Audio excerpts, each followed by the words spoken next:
Kabupaten Demak, Jawa Tengah. Dengan ini kita bersama-sama untuk berjuang, memperjuangkan hak kita dari jabatan menjadi 9 tahun. Hukumnya wajib, hukumnya wajib, hukumnya wajib. Assalamualaikum warahmatullahi wabarakatuh. Selamat berjumpa kembali bersama Lukman Republik.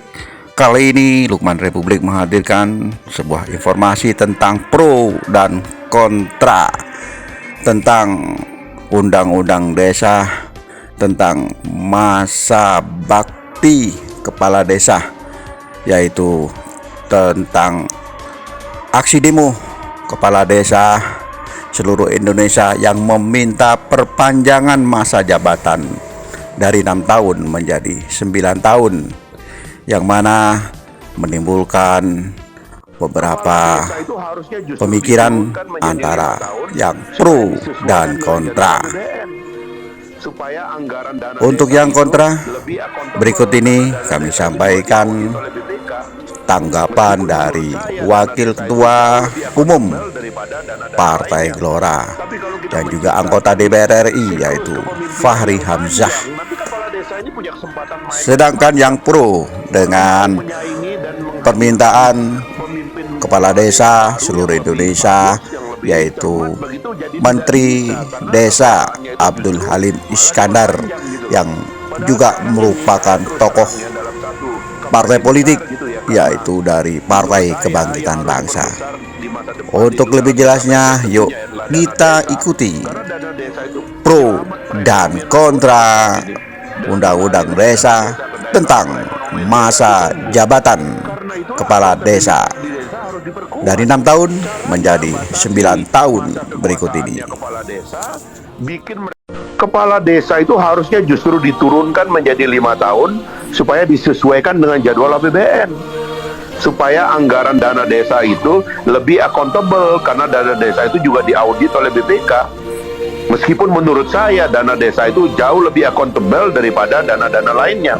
Tapi kalau kita menciptakan siklus kepemimpinan yang panjang, nanti kepala desa ini punya kesempatan main macam-macam.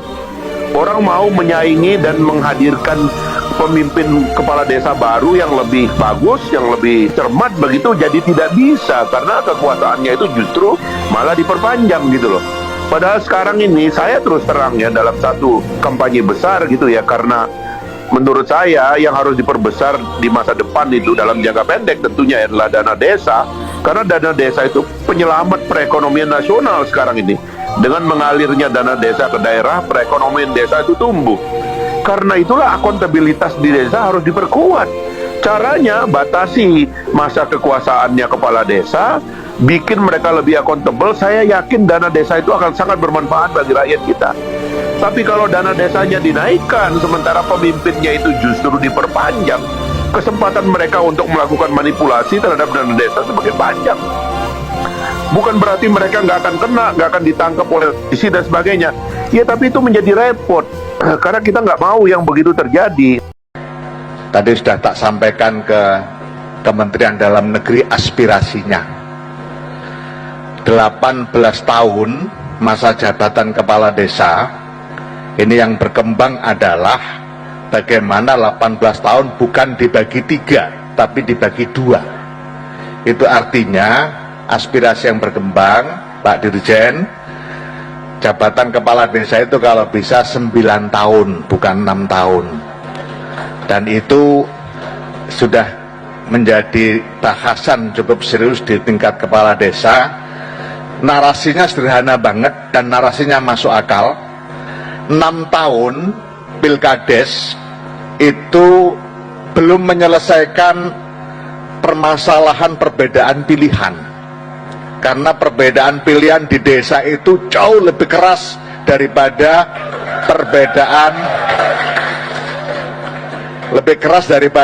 pilbuk, pilgub, apalagi pilpres. Itu kelihatan betul pada saat penghitungan suara Pilkades, berapa kerumunan di situ itu bisa menunjukkan berapa calon. Kalau ada 3 kerumunan berarti 3 calon, karena semua pendukung pasti berkerumun dalam satu tempat, dan itu biasanya susah diselesaikan, bahkan di internal keluarga pun sering jadi masalah gara-gara perbedaan pilihan kepala desa. Betul apa betul itu?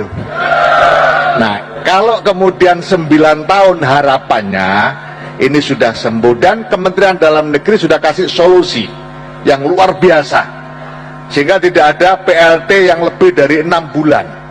Karena kalau ada kekosongan lebih dari 6 bulan di Kemendagri diputuskan harus pilkades tapi perwakilan, yang milih perwakilan. Ini solusi yang sangat bagus dari Kementerian Dalam Negeri. Jadi itu sudah saya usulkan, makanya bersyukurlah kepada Menteri Dalam Negeri yang segera akan membahas aspirasi kepala desa. Argumentasi perpanjangan masa jabatan kepala desa secara substantif merusak demokrasi, sebab jabatan publik yang dipilih rakyat dalam demokrasi harus bergantian. Dalam 6 tahun sudah ada 686 kepala desa tersangka korupsi. Ia tidak bisa membayangkan jika jabatan kades ditambah menjadi 9 tahun.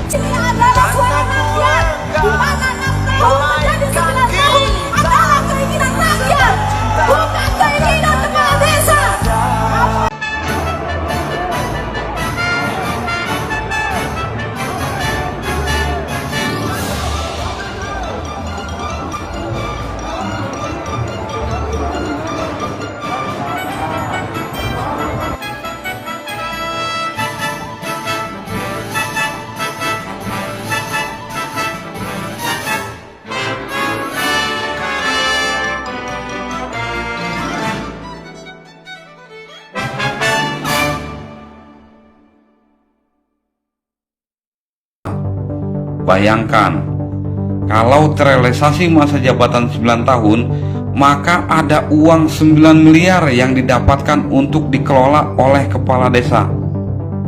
Nah, uang yang besar ini rawan akan penyalahgunaan karena dikelola oleh orang yang sama dalam waktu yang lama. Yang kedua, mencederai demokrasi. Sesuai dengan pasal 47 PP 43/2014 bahwa kepala desa menjabat 3 kali masa jabatan.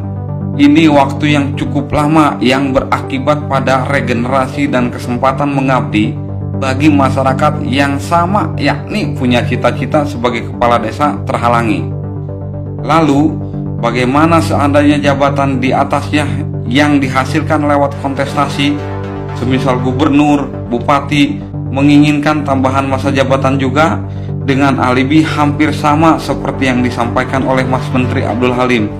Alibinya kurang lebih begini: gubernur, bupati, wali kota punya lebih banyak waktu untuk mensejahterakan warganya, dan pembangunan daerah dapat lebih efektif tidak terpengaruh oleh dinamika politik pilgub atau pilwalkot. Bayangkan, proses demokrasi kita akan lebih mundur ke belakang. Yang ketiga, semakin kuatnya oligarki di desa. Usulan perpanjangan masa jabatan kepala desa dapat dianggap sebagai jalan memuluskan penguatan oligarki semata, yang secara jangka panjang dapat mengancam kelestarian demokrasi di desa. Loh, di desa memang ada oligarki? Tentu ada, tetapi dalam skala yang lebih kecil. Tapi fungsi dan perannya sama. Mereka, oligarki desalah yang mendapatkan SK pengelolaan limbah di pabrik-pabrik di desa tersebut, kalau misalnya desanya masuk ke dalam zona industri. Semakin lama berkuasa, semakin kuat mereka. Tentu ini berbahaya bagi kelangsungan demokrasi di desa. Dan yang terakhir adalah biaya pilkades akan membengkak. Nah, dengan durasi jabatan yang 9 tahun, periodisasinya sampai dengan 3 kali, kita tahu bersama serangan fajar bukan hanya ada di kontestasi di atas saja, orang-orang penting di negeri ini saja. Tidak, serangan fajar juga ada di desa-desa. Dan seorang kepala desa bisa menghabiskan puluhan, ratusan, bahkan miliaran uang untuk menjadi kepala desa. Bayangkan jika masa jabatan kepala desa 9 tahun, orang akan lebih berlomba-lomba untuk menjadi kepala desa. Segala cara dihalalkan, termasuk kemungkinan mengeluarkan uang yang besar, kan semakin ramai. Dan suka tidak suka, orang-orang yang punya potensi di desa tersebut akan sangat sulit untuk bisa bersaing karena ketidakmampuan finansial dan lain sebagainya. Jadi penambahan masa jabatan 9 tahun akan semakin memberatkan para kontestan dalam ikut kontestasi Pilkades mendatang. Demikian informasi pro dan kontra perpanjangan jabatan kepala desa dari 6 tahun menjadi 9 tahun. Sampai jumpa lagi dengan informasi yang lain. Jangan lupa like, subscribe, dan komen. Matur nuwun. Assalamualaikum warahmatullahi wabarakatuh.